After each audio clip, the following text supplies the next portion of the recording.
ई news में आपका स्वागत है। अभी हम धुर्की प्रखंड में उपस्थित हैं और हमारे साथ भवनाथपुर विधानसभा क्षेत्र से निर्दलीय प्रत्याशी हैं और एआईएमआईएम से ये भवनाथपुर विधानसभा का अध्यक्ष भी हैं। तो चलिए इनसे हम कुछ सवाल पूछेंगे। जो जनता का सवाल है कि यहाँ पे मतलब ये चुनाव मतलब किस मुद्दे पर लड़ रहे हैं, और दूसरी चीज़ कि ये एआईएमआईएम का अध्यक्ष थे तो इनको पार्टी से मतलब टिकट क्यों नहीं मिला, और पार्टी से टिकट नहीं मिला तो निर्दलीय चुनाव लड़ने के रीज़न क्या है। तो चलिए हम इनसे कुछ पूछेंगे। तो सर, आपका ई न्यूज़ में आपका स्वागत है। जी जी जी जी, आपका नाम? यूसुफ अंसारी। तो जैसे कि जनता का ये सवाल है कि आप अगर एआईएमआईएम से आ रहे थे तो निर्दलीय आने का रीज़न क्या है आपका? देखिए, हम लोग साल भर से मेहनत कर रहे थे एमआईएम पार्टी में, जिससे कि अभी महाराष्ट्र में भी चुनाव है, लगातार दोनों जगह चुनाव हो रहे हैं। तो वहाँ पे हमारे जो बैरिस्टर असदुद्दीन ओवैसी साहब हैं ज़्यादा वक्त वहाँ दे रहे हैं, और यहाँ पे लगभग 35 सीट पे हम लोग का प्लानिंग था लड़ने का, लेकिन सिर्फ चंद सीटों पे ही लड़ रहे हैं, लगभग 7 सीट पे। तो इसीलिए हम भी छूट गए, और जब छूट गए तो यहाँ पे हम लोग काफ़ी मेहनत किए हुए थे, टिकट नहीं मिल पाया तो हमारे जो भी कार्यकर्ता थे काफ़ी निराश थे। और जब निराश थे, लोगों है कि आप किसी विधायक से आप पैसा लेकर के आप बैठ गए हैं। कन्फ्यूज़न ये लोगों का ये है कि टिकट मिलने का मतलब ये सिर्फ बहाना है और वो पैसा लेकर के बैठ गए हैं। दूसरी चीज़, आप अगर चुनाव लड़ रहे हैं तो ये भी लोगों का कहना है कि चुनाव लड़ने के लिए कोई ऐसे विधायक जो वर्तमान में विधायक हैं वो पैसा दिए हैं आपको। इस चीज़ को आप क्लियर कीजिए। देखिए ये बहुत अच्छा बात बोले हैं। ये सुनने को मिलता है लोगों से कि पैसा लेकर बैठ गए। ठीक, जब पैसा लेकर बैठ गए तो यूसुफ अंसारी चुनाव कैसे लड़ रहे हैं, है ना। पहले लोग सवाल करते थे कि पैसा लेकर बैठ गए, तो हम आ गए।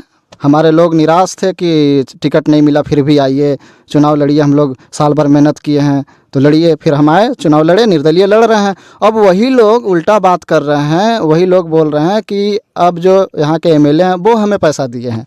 अब भाई, हम लोग को किसी में नहीं जीने दे रहे हैं, है ना। कि हम लोग अगर देखिए, हमको टिकट नहीं मिला, नहीं लड़ रहे तो उसमें भी दिक्कत है कि पैसा देकर बैठा दिए। अब लड़ रहे हैं उसमें भी दिक्कत है। ये वही लोग हैं जो उनके पर्सनल लोग हैं, जो चिढ़ते हैं एमआईएम से या जो चिढ़ते हैं मुसलमानों से। और ये सवाल करने वाले भी हमारे अपने ही लोग होते हैं, है ना। वो खुद नहीं चाहते कि एक नया लीडरशिप खड़ा हो, वो वही चाहते हैं, बस पीछे पीछे चले हैं लोगों को। वही चाहते हैं जिनके बाप विधायक रहे हैं वही विधायक बनेंगे। एक गरीब का लड़का आगे नहीं आ सकता। लोग सोच अलग है ना, इस सोच को बदलना पड़ेगा। एक बार ये सवाल है, जैसे कि अभी का जो एमएलए थे उनका ये भी एक टाटी दिरी तरफ इनका भाषण था कि मतलब ताहिर के उन्हीं का मतलब अति से एक बंदा और आ चुका है, यानी पूरा निशाना आपकी तरफ था। तो इस पे आप क्या कहना चाहते हैं? देखिए, अगर फील्ड में है तो नाम तो आना ही है ना। जैसा आप भी जान रहे हैं, हम भी जान रहे हैं, जितने लोग हैं वो तो सबको बोलते हैं। तो आए हैं तभी तो बोले हैं ना। अगर ठीक है, ताहिर जी थे, अगर पहले थे तो कोई नहीं आता था, हम भी नहीं आते। वो नहीं थे तभी तो आए ना। अब ठीक है, लोग उनके साथ मेहनत किया, हम लोगों ने भी मेहनत किया था काफ़ी, है ना। अब उनका चेहरा देख के हम लोग मेहनत किए थे, अब वो जाके उनको सपोर्ट कर रहे हैं। तो ये सारे लोग नहीं करेंगे ना जी। अब वो जहाँ जहाँ जाएंगे नहीं करेंगे। वो होते तो हम खुद नहीं आते, लेकिन अच्छा, वो होते तो। एक बात और है, जैसे कि आप भवनाथपुर विधानसभा में आप चुनाव लड़ रहे हैं, तो मुख्य आपका मतलब काम क्या होगा? अगर चुनाव जीतते हैं तो फिर मुद्दा क्या आपका है, ये लोग जानना चाहते हैं। देखिए, मुद्दा सबको पता है। यहाँ पे जो स्कूल का व्यवस्था है, शिक्षा व्यवस्था काफ़ी पीछे है। स्कूल का व्यवस्था, ये सड़क, चिकित्सा, बहुत सारा ऐसा जो कि आपको भी पता है। कई जगह पे तो अभी सड़क सही से नहीं है, बिजली का सही से आना जाना नहीं है।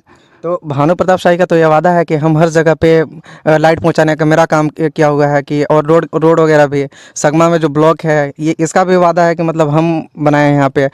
नगर उटारी में क्या बोलते हैं, जेल बनाने का, ये सारा कुछ मतलब वादा करते हैं। तो इससे आप क्या करना चाहते हैं? जेल तो बना है, चालू तो नहीं हुआ है ना। अच्छा, बनने वाला है। ठीक है, तो काम करेंगे, वो करें उन पे। हमारा देखिए, जो भी लड़ाई है यहाँ पे, जो लीडरशिप कभी इधर उधर हो रहा है, कभी इसमें जाना कभी उसमें जाना, आपको भी पता है कि 3-4 पार्टी चेंज कर चुके हैं जिनको रहनुमा मानते हैं हम लोग। तो जब भी पार्टी में वही पार्टी सही हो जाता है। आप किस विचारधारा को मानते हैं? आप जिस पार्टी में जाते हैं कहते नहीं यही पार्टी सही है। तो भाई, आप तो 3-4 चेंज कर चुके, हम किसको माने? आपका चेहरा देख देख के किधर किधर जाएँ जी। आप जब थे तो आपको सपोर्ट करते थे, लेकिन आप कह रहे कि नहीं हमारो दा, हमारे दोस्तों के दा। तो यही हुई ना, अब यही करना है। लेकिन लोग तो अभी उन्हीं को सपोर्ट कर रहे हैं ज़्यादातर। ठीक है, लोग करें। अब इतने आसानी से नए चेहरे को नहीं एक्सेप्ट करते हैं, लेकिन जिनको समझदारी होगा, जो लोग समझेंगे हमको, करेंगे, कभी ना कभी तो करेंगे। आए हैं फील्ड में, अभी नए हैं हम, मेहनत करेंगे, दिखाएंगे मेहनत करके। बहुत ज़्यादा एज भी नहीं है, पहली बार आए भी हैं, तो हम मेहनत करेंगे। अच्छा, आने वाले टाइम में आप मतलब सबसे पहला आपका काम क्या होगा, किस मुद्दे पे आप काम कीजिएगा? शिक्षा पे, सबसे पहले शिक्षा पे करेंगे। हाँ, तो जैसे कि इनसे मिलकर के बहुत खुशी हुई, और यूसुफ जी का कहना है कि अगर हम यहाँ से चुनाव जीतते हैं किसी तरह से, और यहाँ पे मतलब लोगों को जितना बने हम मतलब हेल्प करेंगे। और दूसरी चीज़ कहना ये है कि मतलब शिक्षा पे सबसे पहले मतलब इनका खरे उतरेंगे जब चुनाव जीतते हैं तो।